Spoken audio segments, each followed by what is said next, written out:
તો જય માતાજી, જય શ્રી કૃષ્ણ, નમો બુદ્ધાય, જય સંવિધાન। તો આજે આપણે બનાવશું દૂધીનો હલવો। તો ચાલો હવે બનાવીએ દૂધીનો હલવો।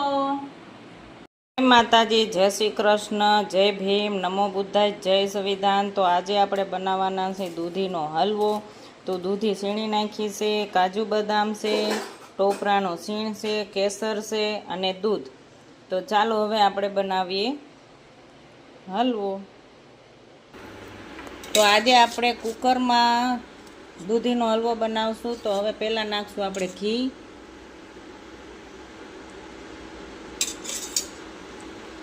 ઘી ગરમ થાય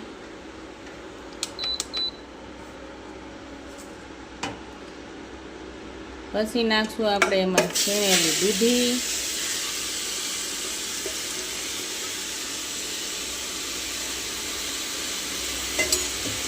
પછી આપણે મિક્સ કરી દઈશું। એકદમ મસ્ત સુગંધ આવવા માંડી, બહુ સરસ સુગંધ આવે છે। અને આપણે સગડી ઉપર અને કુકરમાં દૂધીનો હલવો બનાવીએ છીએ।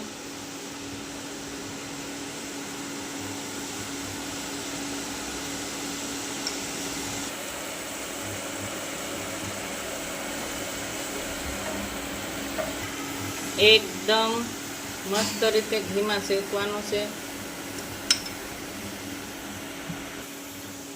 તો હવે મસ્ત રીતે ઘીમાં શેકાઈ ગયો છે, દૂધી એકદમ શેકાઈ ગઈ છે। તો હવે આપણે એમાં નાખી દઈએ દૂધ।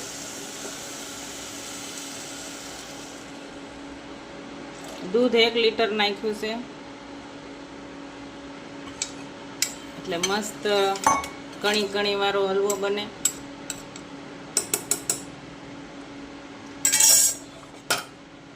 અને કોણે કુકરમાં હલવો બનાવ્યો છે એ કોમેન્ટમાં જરૂર જણાવજો।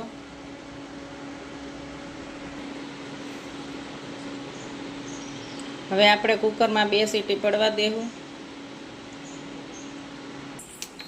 તો આપણે 2 સીટી પડી ગઈ છે અને હવે આપણે દૂધ બાળશું, એટલે મસ્ત કણી કણી વાળો થાય દૂધીનો હલવો। કેટલું નાખે? હવે આપણે એમાં નાખશું કેસર।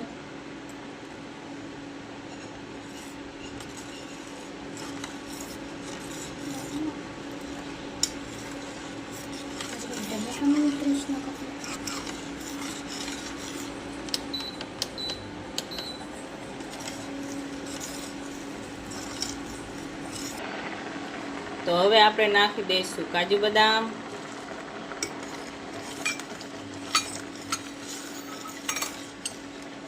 અને મસ્ત રીતે મિક્સ કરી દેવાનું। અને સુગંધ એવી સરસ આવે છે,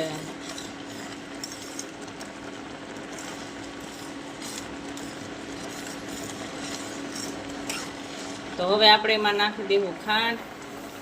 જેવું મીઠું ખાવું હોય એવી એ પ્રમાણે ખાંડ નાખવાની,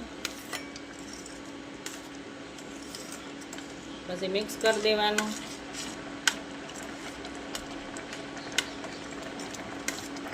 તો હવે આપણે ટોપરાનું સીણ નાખી દઈએ।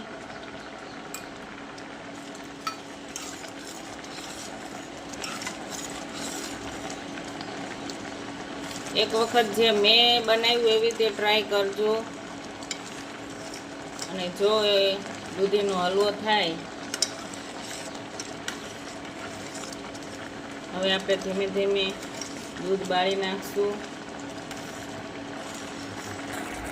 જુઓ એકદમ દૂધ બળી ગયું છે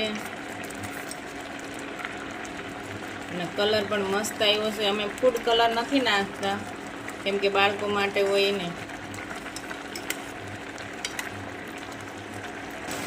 જો દૂધ એકદમ ઘટ થઈ ગયું છે અને હલવો આપણો તૈયાર થઈ ગયો છે।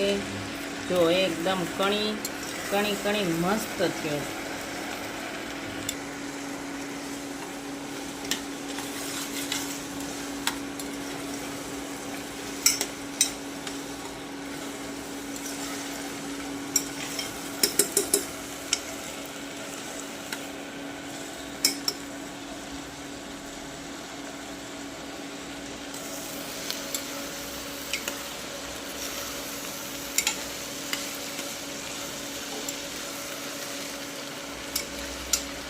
હવે 2 મિનિટ શેકવો પડશે, ત્યાં તો દૂધ હાવ બળી જાય.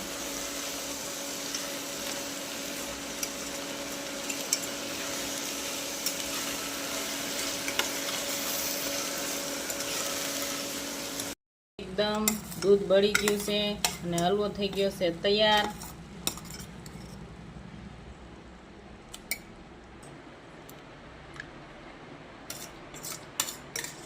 તો હવે આપણે ડીશમાં કાઢી લઈએ હલવો.